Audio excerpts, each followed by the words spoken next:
Hello. I look good. You look good, babe. You look good, yeah, I know. Hello.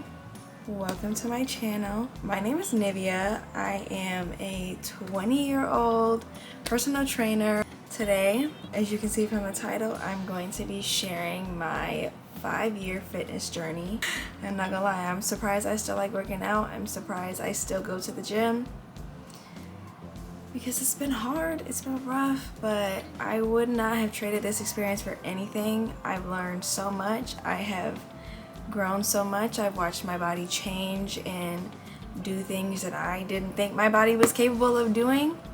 And I'm very proud of how far I've come. And so I just want to share everything that I've been through my fitness journey, the ups, the downs, the lessons, the mistakes, all of it, so I can hopefully help you avoid making the same mistakes I made and just help you be smarter when starting your fitness journey. So yeah, let's get right into it.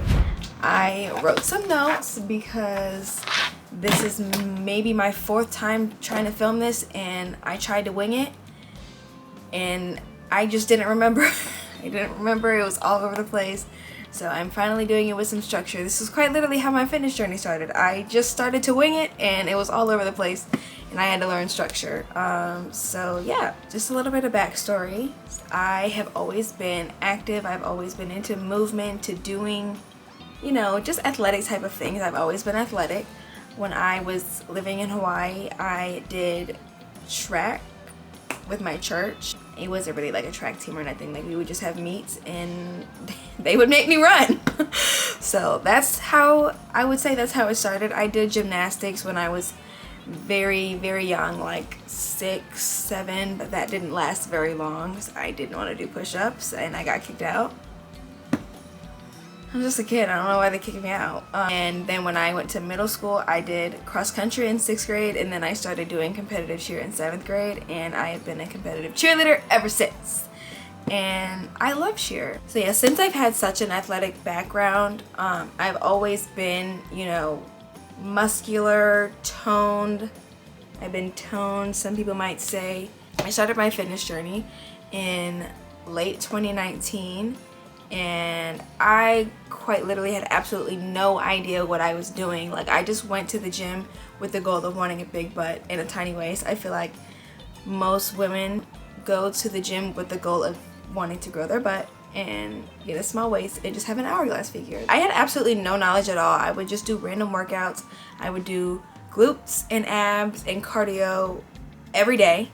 I had no structure, no plan at all. I was doing the donkey kicks and the abduction machine, you know, just a bunch of like bodyweight random exercises, those crisscross curtsy lunges and all these exercises that are just a whole bunch of BS that you don't need to be doing, that are not going to give you the results that you want if you want a big juicy plump butt.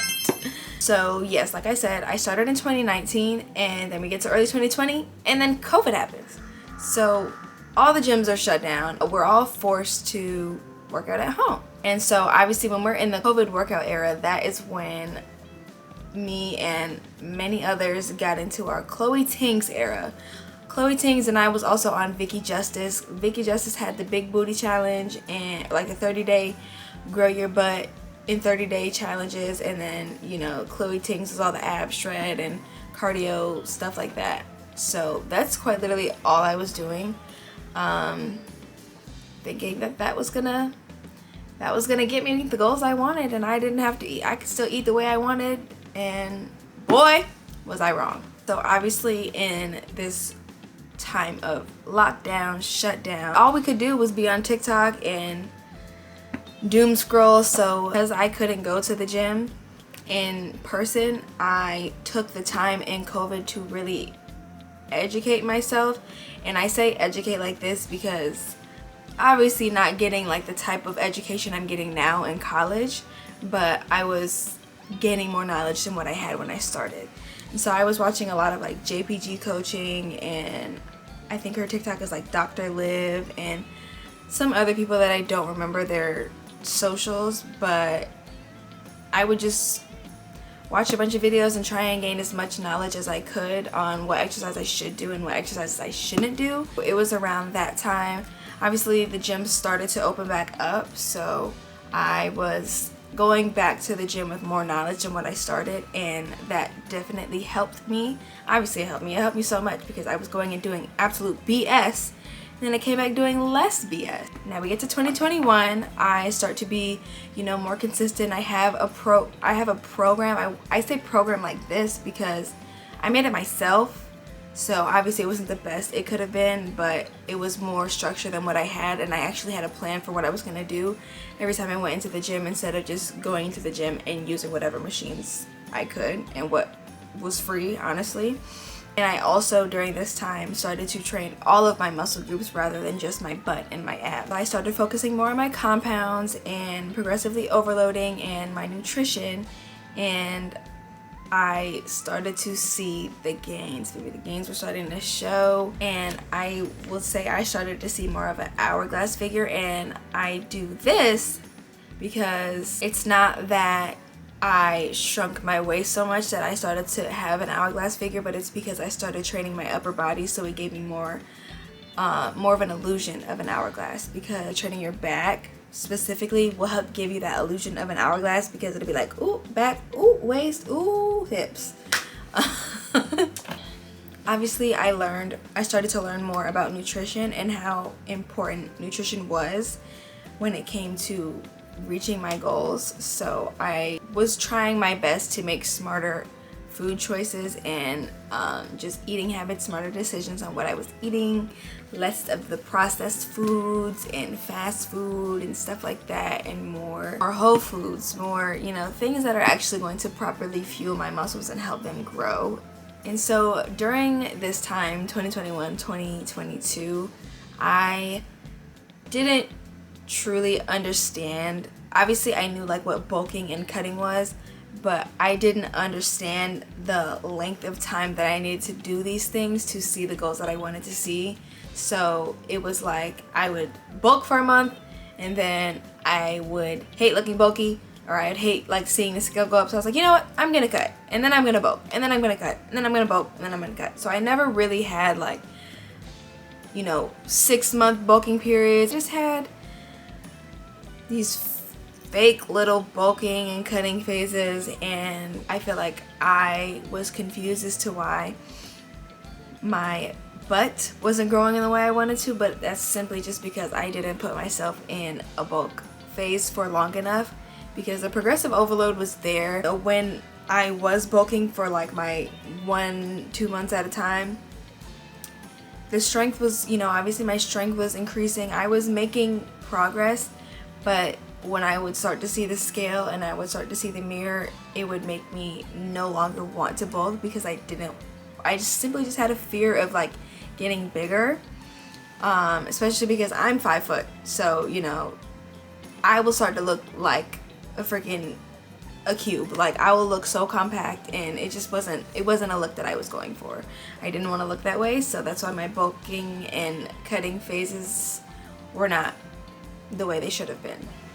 We're getting into 2022, and this is the end of my senior year of high school, and I was getting strong.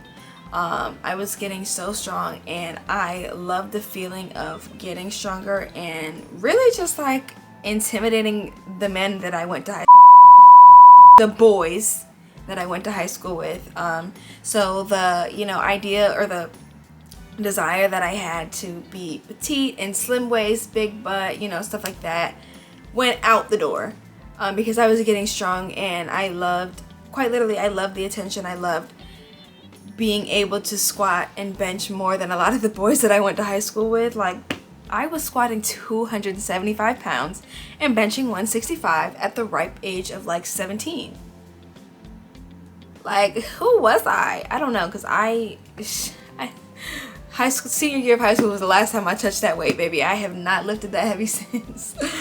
Yeah, my focus went away from being petite and more to getting strong, and so I didn't necessarily care how bulky I was getting, because I was just lifting heavier. And in this time I was bulking, but I wouldn't say it was a clean bulk. I was just eating whatever I wanted and called it a bulk. Like, for being completely honest. So I gained a lot of muscle. I won't say I gained a lot of fat, but I did gain, you know, more fat like in my stomach area and in my thighs, and I would say maybe a little in my upper body. I tend to gain fat in my stomach and in my legs. I don't really gain it in my upper body.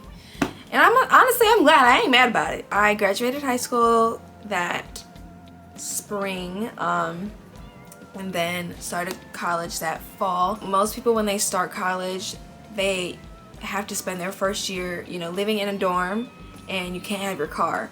But I had a situation, and so I lived off campus my first year, and I had my car, so I wasn't, you know, walking as much as majority of the people I knew were, because I had my car. So I would just drive myself to class, drive myself home, drive myself to the gym, drive myself home. Like, anywhere I had to go, I drove. I didn't have to walk. So I wasn't as active as I was in high school, especially because my first year of high school, or my first year of college, I did not do cheer. After my senior year of high school, I needed a break. I was done. I was so mad I didn't want to cheer. I was done. So I did not cheer my first year. And maybe did I start to put on some more weight? I started binge eating, and I would just say my eating habits were a little uncontrollable. Not even a little, like, no, I would say a little uncontrollable. Like, there would be times where I would eat smart, and then I would quite literally eat whatever was in sight. Like, I gained some habits, and so I started eating a lot more. And I also got a new gym, and because my gym was so far, like, it was like a 25-minute drive, and I like to go to the gym in the morning. So, you know, my classes are like 9:30, 10, 11 in the morning. So do you know how early I had to wake up to go to the gym? Plus it's a 25-minute drive there, and then I have to drive back, and then I have to get ready for class. And like, so my desire to want to go to the gym just plummeted. I didn't want to go because I didn't want to drive. I hated my apartment complex gym. I had a Crunch gym right next to me, but it was literally always packed like sardines, so I did not want to go there. And I found this gym that I loved so much, but the drive made me hate it. When I started to lose my love for the gym, I also fell off with, you know, posting my first year of college. I wasn't posting as consistently as I was in high school because I wasn't going to the gym as much. Obviously, I didn't have as much to post because I was spending so much time at home, eating, hanging out with my friends, not doing much. And then we get to the summer of 2023 after my freshman year, and I went back to work. I work at Olive Garden, and if you've worked at Olive Garden, you know that it's quite literally walking. It's a restaurant job, so you're doing a lot of walking. So that helped me get more active, but I was also still working out, you know, doing cardio at the gym sometimes. And because I was working so many hours, I wasn't eating as much because I didn't want to eat Olive Garden all the time, and I didn't care to pack lunch for the most part. So I was just working and I wasn't eating much, and so I started to lose weight.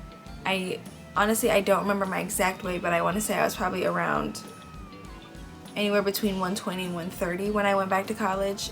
Fast forward to 2024, I started finding my love for the gym again. I moved apartments, so I started going to my apartment gym because obviously I moved further away from that gym I loved. So I just canceled the membership because I was not going to drive 30 plus minutes to get to that gym and still try to make it to class at 10 a.m. Like, that just wasn't going to work for me. Like I said, because I was working so much and not eating as much, I did lose some weight, and so I was slimmer, and so it kind of helped me in a sense because I did like an unintentional cut, so I lost a lot of fat.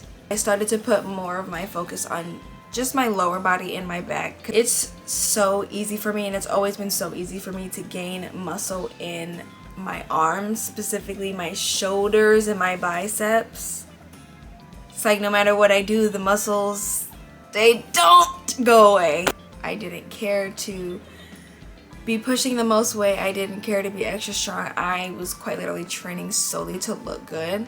because I had just been my absolute biggest self in the previous years, and I didn't want to get there again, because it's like you don't really realize how much you grow and like how much weight you gain until you look back at pictures when you're smaller and you see yourself, and it's like, dang, like I did get big. And that's what I thought of a lot when I would look at previous pictures of myself. I would be like, dang, like I was bulky. Like for me, being 5 foot, you know, I looked pretty bulky. So I did not want to look like that again. So that's why I steered away from upper body, because I knew that no matter what I do, the muscle's gonna stay there. So we get to summer of 2024, and again I go back to work. I'm working out more than I did the previous summer. I'm doing more cardio than I did the previous summer, and I am eating not very much, not as much as I should have for how active I was. And so the summer of 2024 was the lowest weight I have been since, I would say, probably like my freshman or sophomore year of high school. Not even sophomore, I would probably say like my freshman year of high school, or even 8th grade. Like I got down to 115 pounds, and I was just so skinny. Like looking back at those pictures, I don't even know how I managed to get that skinny, and I didn't realize how skinny I was until I started to look at pictures, and I could see literally every single abdominal muscle I had. I was like, yeah, something ain't right. Like I am real shredded right now. Like what's going on? Stepped on the scale, honey's 115 pounds. So in that time I lost a lot of muscle and I lost a lot of fat. And so again, it was like an unintentional cut, but extreme. When I was going into college, I would say I was pushing 150, and so to be all the way down to 115, and that was not necessarily my goal, was shocking to me. It was beyond crazy. I went back to college, started my junior year, fall of 2024, and started to work out more, and I started to really lock in on my nutrition. And something about me is that nutrition has always been, and honestly to this day is still, something that I struggle with so much, because it's just the consistency that does it for me. Because I can, you know, meal prep my stuff and, you know, be eating high protein for like, you know, a certain amount of time, and then something could happen and I fall off, or like one day I fall off, and then it just leads to multiple days of me not being on track, and I just take it and run with that. And so it's always been a struggle. It's still something I'm working on to this day, and it's something that I need to just work on, finding a routine that works best for me for my nutrition, instead of trying to follow what other people do, because that's something I would always also do, is try and do what other people did and be upset when these things didn't work for me, instead of, you know, trying things that would fit in with my schedule and my lifestyle that may work for me. So that's something I'm currently working on, something I'm still trying to fix and get better at. Then we jump to 2025, the beginning of this year, and so 2025, I was done with the BS. I was done quite literally with my BS. I was sick of not seeing the progress that I wanted to see, and simply just getting in the way of my own goals. So I was serious about my New Year's resolutions, and when I tell y'all, that is the most dedicated, the most consistent, the most locked in I have been in my entire fitness journey. I was going to the gym at 5 a.m. Monday through Friday. I was getting in all my steps every single day. I was getting in my cardio. I was eating right, and it was showing. And I was getting my sleep. I was doing all the things I needed to do, and it was great. And I was loving life, and I was locking in with God. Like everything was great. And then 420 rolls around, and I pick up some habits, and I fell off. But we're in a new school year now, start of my senior year of college, and we are getting back on track where I was. You know, sometimes we fall off, but it's just about how you pick yourself back up and get back on track. And so that's what we're focusing on now. I am trying to get back consistent with going to the gym Monday through Friday. 5 a.m. is pushing it. I'm not doing that. We're gonna shoot for like 6:30, 7 a.m. and really focus in on my nutrition, because that is the biggest and most important thing to me right now. Because going to the gym consistently really has never been a struggle for me, because I love working out. I love moving my body. I love looking and feeling strong, and you know, just how I look in the gym. I love wearing a cute little gym fit, but it's my nutrition that has literally always set me back. So my number one goal for the rest of this year, today is, okay, I took my watch off. For the rest of this year, my goals are to lock in on a nutrition, and what I mean by that is, you know, sticking to a whole food diet, trying to get in all of my micro and macronutrients through whole foods. And obviously if there are things that I'm not getting, or if I'm not meeting it, then I will lean on things like protein powders. And protein bars I'm not gonna do. I never like the taste of them for real. So really just protein powders. You know, taking my vitamins, drinking enough water, getting enough sleep, and sticking to a program. I would say that my biggest takeaways from my fitness journey is simply just that progress is never going to be linear. It has never been linear for anyone, and it never will be. It's quite literally all about the journey, and if you focus on the destination, it's just not going to be enjoyable. You need to be focused on the journey. You need to embrace the journey, embrace the trials and the tribulations and the mistakes and everything, and just learn from them, because it's not about, you know, the mistakes you make and stuff like that. It's just how you pick yourself back up and how you learn from them and how you move forward from them. So yeah. Okay, well, it's starting to get dark, but I hope you enjoyed this video. I hope you took something away from it. I hope you can learn from some of the mistakes I made and you don't make the same mistakes I made. And yeah, kisses.